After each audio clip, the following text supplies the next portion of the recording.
ভালোবাসতে সবাই পারে না।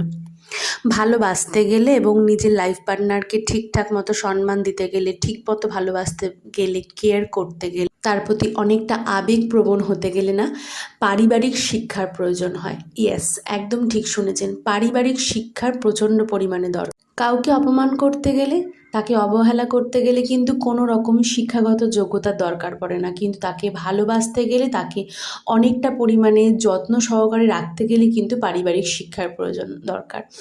আপনি যেটা দেখবেন সেটাই আপনি শিখবেন। আপনার পরিবারে আপনি যেমন দেখেছেন সেরকমটাই আপনি শিখে বড় হবেন। তো সেই জন্যেই পারিবারিক শিক্ষার প্রয়োজন। দিনের পর দিন অভিযোগ করার থেকে, নিজের মনের ভেতরে অনেকটা ভার, অনেকটা দুঃখ জমিয়ে রাখার থেকে, কাউকে বারংবার বলার থেকে নিজেকে পুরোপুরি চেঞ্জ করে নেওয়া অনেকটা ভালো। প্রত্যেকটা মানসিক হতে ভরা, কেউই কিন্তু পারফেক্ট নয়, তবুও যতটুকুনি দরকার ততটুকুনি